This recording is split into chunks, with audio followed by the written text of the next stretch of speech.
Pokoknya buat sobat saya ini tidak ada briefing sebelumnya ya. Ini sosit nggak sih?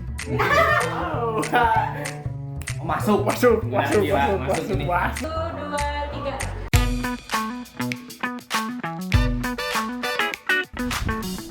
Halo Sobat Setik semua, Assalamualaikum warahmatullahi wabarakatuh.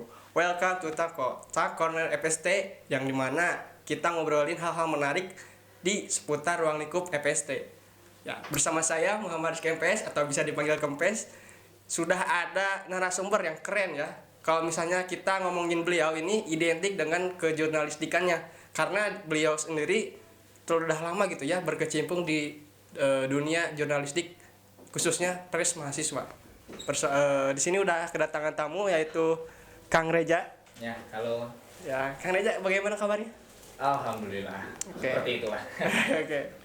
Sebelum kita ngomongin kejurnalistikannya gitu ya, ke arah kejurnalistikannya, Ya. kesibukan apa sih sekarang yang digeluti Kang Reja sini? Waduh, kalau ditanya kesibukan kayaknya bingung ya jawabnya ya. Ya mungkin kalau misalkan semester akhir ya deritanya ya sahabat ya. Ya lagi nyusun lah. Lagi nyusun skripsi Iya, ya. insya Allah. Nah, ini tuh kalau misalnya ini kan dari reaksi nih ya. Ya. Kang Reja pasti punya pengalaman kejurnalistikannya gitu di sebelum reaksi mungkin ya. Nah, kalau boleh tahu gimana sih pengalamannya sebelum dari reaksi ini? Ada gak di SMA gitu ikutan jurnalistik gitu atau enggak? Oke. Kalau misalkan ikutan jurnalistik memang belum pernah dari SMP atau SMA. Tapi ya namanya jurnalis mah kita walaupun tidak masuk lembaga jurnalis kita mempunyai jiwa jurnalis ya. Nah memang dari SMP SMA suka sekali dengan kalau misalkan ada sesuatu nih, ada kejadian kita kaji. Nah itu kan udah dari kegiatan jurnalistik gitu. Kayak gitulah kurang lebih. Oke, ini reaksi itu namanya emang reaksi atau ada kepanjangannya? Aduh. Mungkin ini jadi sejarah ya dipertanyakannya ya. Oh iya. Oke, jadi sejarah reaksi ya. sejarah reaksi lah. Iya. Jadi memang dulu reaksi itu berbentuk komunitas. Belum menjadi lembaga yang memang mempunyai legalitas. Nah dulu namanya redaksi Saintek. Redaksi Saintek memang dulu terfokus untuk pembuatan kegiatan keredaksian. Redaksi saja. Jadi memang lebih fokus terhadap kegiatan literasi, bukan ke jurnalistika. Memang walaupun dalam jurnalistik juga ada literasi ya, cuma kita fokusnya ke literasinya. Nah sempat memang akhirnya di tahun 2018, di 2018-2019 kita reaksi ini terlahir kembali dengan warna baru, yaitu kita mempunyai legalitas, yaitu Badan Semi Otonom di bawah naungan DMFST gitu, dan berubah namanya menjadi Reaksi Saintek Reaksi Pers of Saintek. Pers of Gitu. Saintek. Iya. Oke. Ini tuh pas aku lihat, Kempes ya, biar Iya. akrab. Oke, Ya. enjoy. Kempes lihat dari nama gitu ya, LPM Reaksi. Nah, dari LPM sendiri itu apa sih? Ada kepanjangannya itu teh? LPM itu Lembaga Pers Mahasiswa. Oh, lembaga Iya. pers mahasiswa. Iya. Jadi itu bedanya apa sih sama jurnalistik dari luar gitu? Kalau dari luar mungkin yang dimaksud bukan mahasiswa ya. Ya wartawan kayak gitulah ya. Oke. Nah, kalau memang di luar itu kan perusahaan konvensional ya. Perusahaan yang memang berjalan berbentuk komersil ya. Untuk kegiatan jurnalistika. Nah, sedangkan kalau di mahasiswa kita tidak ada perusahaan yang seperti itu. Nah, adanya lembaga, adanya organisasi. Nah, tapi kita membuat reaksi ini menjadi lembaga pers mahasiswa karena ada hal yang memang berbeda antara kita dengan media pers di luar. Kalau media pers di luar mungkin konvensional, dia dibayar. Nah, kalau di LPM sendiri, terutama di reaksi, memang kita tidak mengharapkan sebuah materi, karena konsumsi utama, makanan utama dari LPM tersebut yaitu informasi. Gitu. Terus ini keuntungan jika kita menjadi anggota LPM ya, Ya. pers mahasiswa itu apa sih? Keuntungan ya. Iya, keuntungan. Kita realistis aja ya. Kalau keuntungan. Perlu diketahui kalau misalkan kita bisa saja menjadi jurnalis walaupun tidak masuk ke sebuah lembaga yang memang itu bergerak di kegiatan jurnalistik gitu. Kita bisa saja menjadi seorang jurnalis, soalnya ada sosial jurnalisme. Kalau mohon maaf ya kalau klarifikasi kalau salah, karena ya itu kita kalau misalkan contoh ada kecelakaan lalu kita memvideokan, lalu kita up di media sosial. Nah itu secara tidak langsung kita melaksanakan kegiatan jurnalistik. Itu lantas perbedaan apa keuntungan kalau misalkan masuk ke LPM ini, sebelum masuk ke LPM reaksi ya, tapi kita bahasnya LPM ke lembaga pers ini. Kita masuk kan memang ada hukum yang menaungi menjadi payung hukum untuk kegiatan jurnalistik. Itu tentunya ya kalau misalkan kita sebut ya Undang-Undang 40 ya tahun 99 itu mengenai tentang pers. Ketika kita masuk lembaga, memang hukum itu berlaku untuk lembaga tersebut, yang akhirnya kita bisa lebih aman kalau misalkan kita masuk ke lembaga, ada payung hukum yang menaungi kita terutama untuk kegiatan jurnalistik. Itu keuntungannya.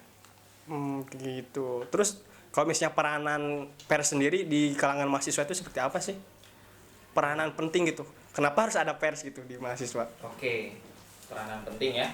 Nah, kalau peranan penting, memang hari ini tidak ada yang kalau misalkan tidak ada reaksi nih, berbicara tidak ada reaksi, nggak ada lembaga atau organisasi yang memang fokus terhadap media informasi. Sedangkan yang serba online seperti ini, informasi itu menjadi konsumsi utama publik. Nah, publik tahu ketika dari informasi, dan publik itu banyak sekali terkonsumsi dengan informasi yang belum tentu itu valid gitu. Tidak ada validasinya, bisa disebut ini benar atau memang ini disebut bisa hoax. Gitu. Nah, dengan adanya reaksi ini ya memang harapannya bisa mempunyai peran sebagai acuan informasi utama di Saintek, dan memang informasi itu memang tervalidasi dengan baik gitu. Itu peranannya. Terus ini ada pertanyaan ya, Kang. Pers mahasiswa ini hanya meliput kegiatan mahasiswa aja ataupun bisa juga meliput kayak acara-acara lain gitu. Misalnya ada acara demonstrasi gitu. Okay. Apakah ikut terjun atau enggak gitu? Nah, tetap kita ikut.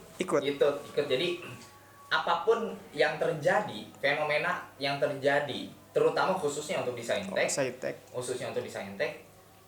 semaksimal mungkin kita bakal tetap liput gitu, karena informasi itu perlu gitu untuk masyarakat. Nah, sekarang kalau berbicara kayak ada demo gitu kan, ada kecelakaan atau ada apapun, memang perlu tetap perlu, cuman khususnya yaitu fenomena yang ada terjadi di Saintek. Tapi tidak dipungkiri tetap reaksi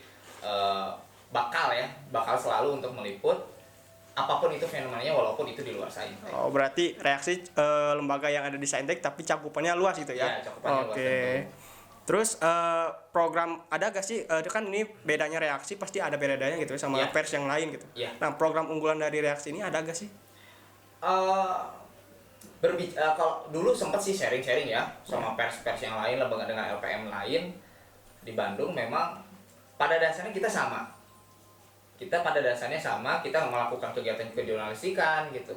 Kita melakukan pembuatan media apapun, yang mau itu media cetak ataupun itu media digital. Sekarang banyak yang media cetak mungkin tabloid atau majalah ya. Nah, kalau misalkan media digital ya sosial media ya. Nah, Instagram ataupun juga YouTube dan lain-lain gitu.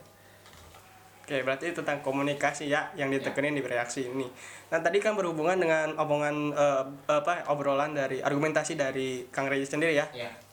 Internal reaksi dulu, komunikasinya dibenerin gitu ya, difokusin. Nah, kalau dari eksternal reaksinya ada gak sih? Misalnya reaksi ini tergabung dari komunitas apa atau apa?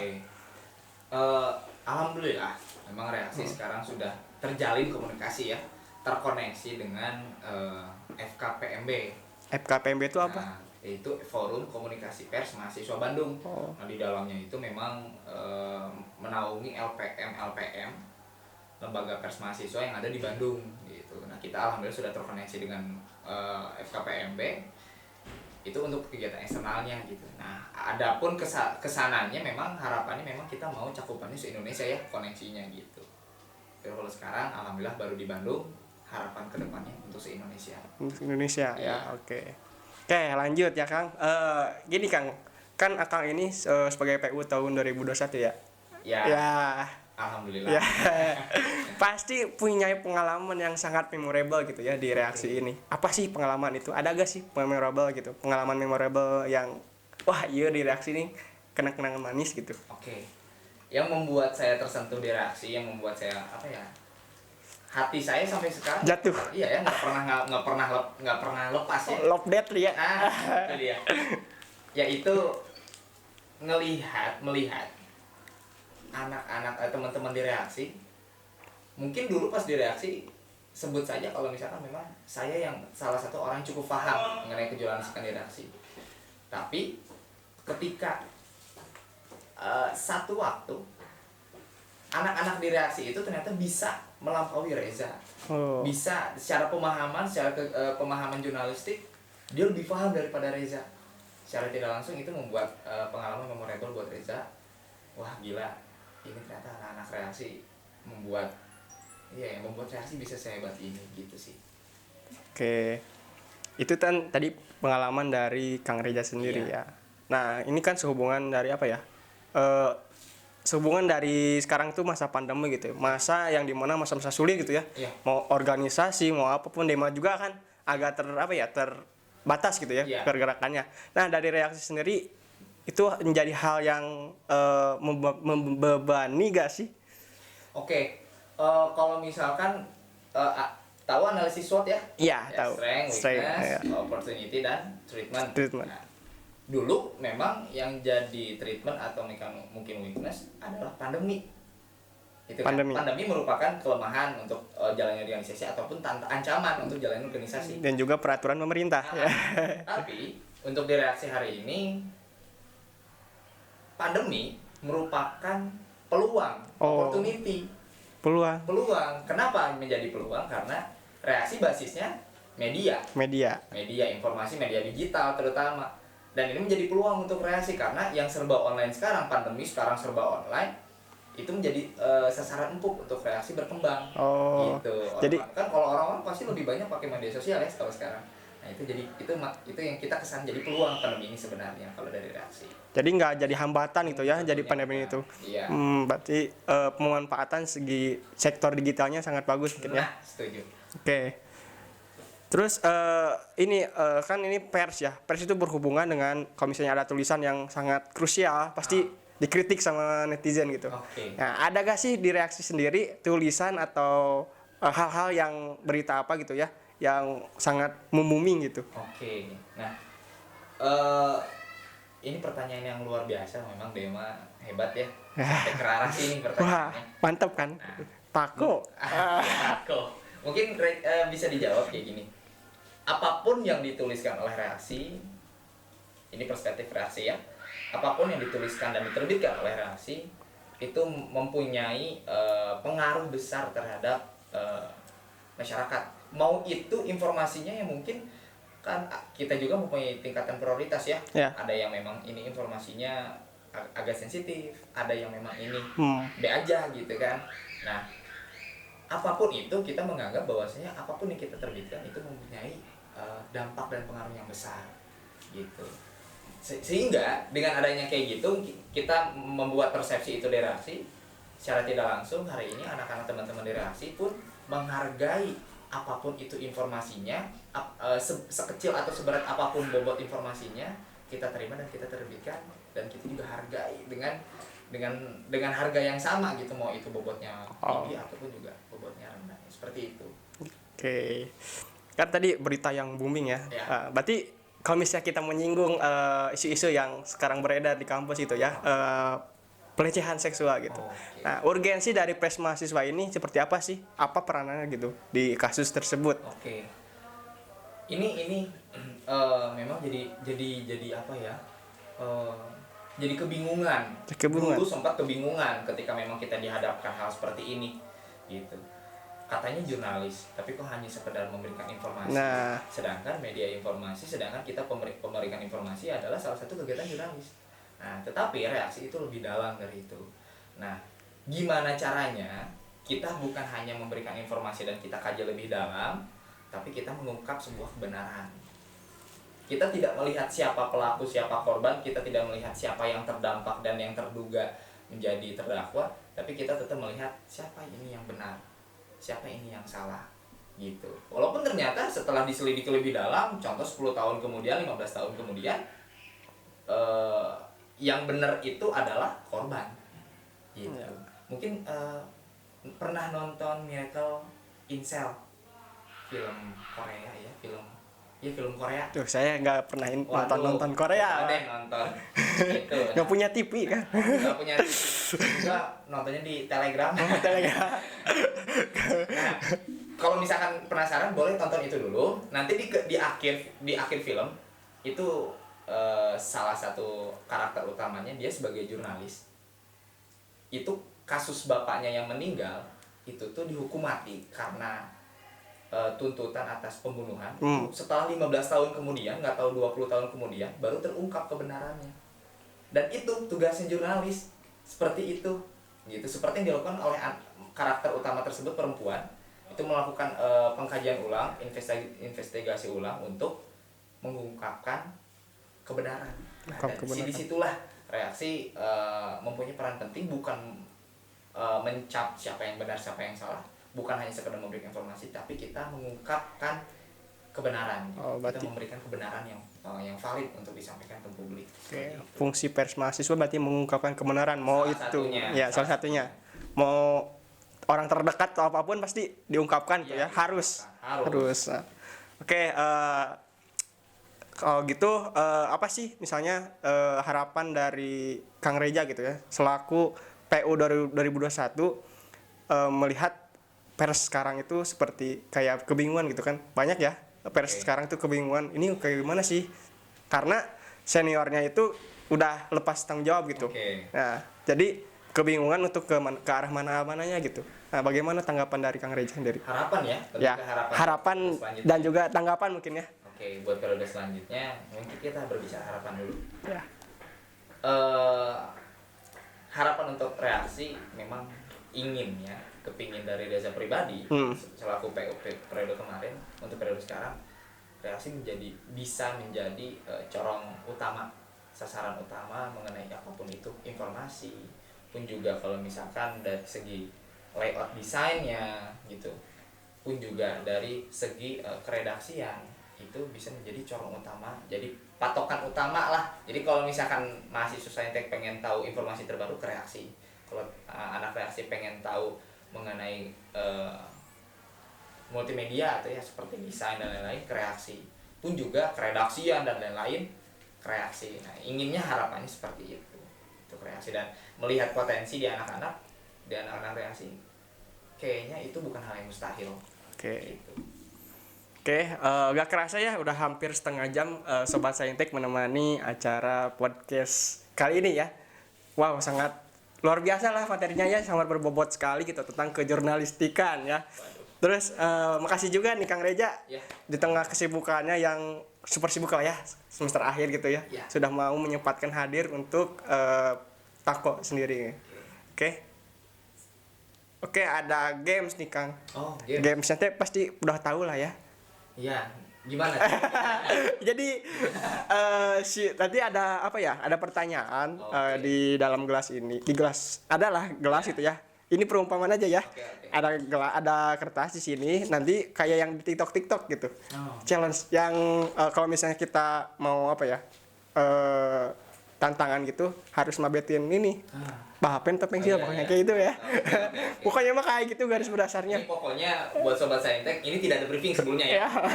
Jadi ini mah gimana ini? Saya juga gak tahu, gak pernah ikutan trending. Gitu ya. Mungkin langsung aja ya, Kang. Boleh.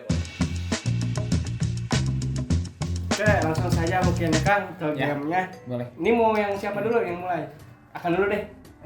Kempes dulu deh. Ya udah. Oke, bismillahirrahmanirrahim. 2 kali percobaan ya. Oke, boleh. Ini yang kalah coret.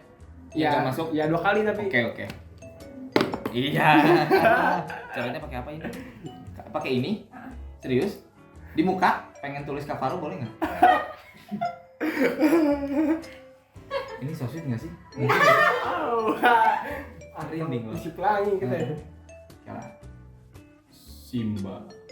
Iya. Biar jadi orang perindapan. Sekarang siapa Reja ya? Iya. Oke. Itu kena boleh nggak sih? Enggak dong. Ini nervous ini kalau main game. Iya, enggak. Masuk. Kalau masuk nggak apa-apa kan? Kalau Ambil ya. Astagfirullah, telepon kontak paling atas di WhatsApp kamu dan bilang I love you.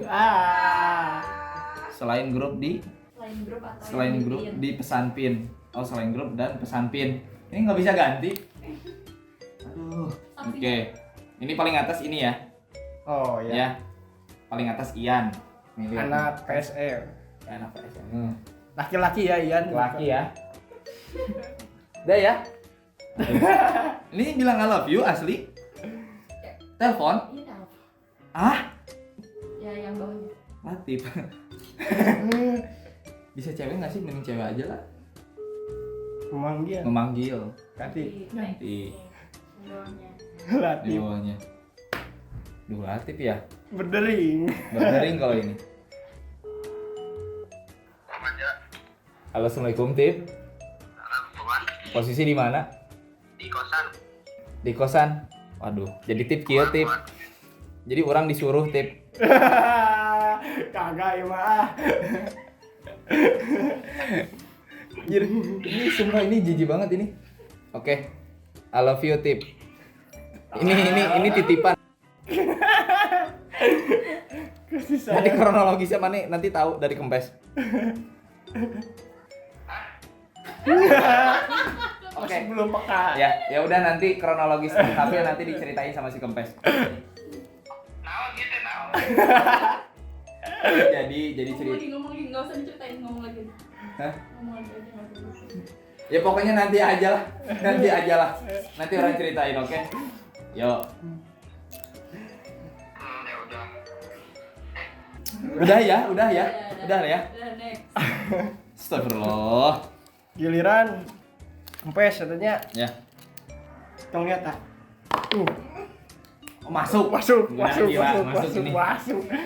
Kita lihat. Tangan. Truth katanya. Kapan terakhir kali kamu bohong dan apa? Ya. Bohong. Oh, berarti bebas sebenarnya orang ikutnya ya. Barang terakhir bohong mau ke jemput mau jemput teman padahal tidur. Oh, itu. Bukan teman ya? Bukan teman kali. Ya temen-temenan. Cewek kan? Cewek. Waduh. Udah ya. Udah. Oke, udah. Udah 2 kali lagi. Oke. Kali.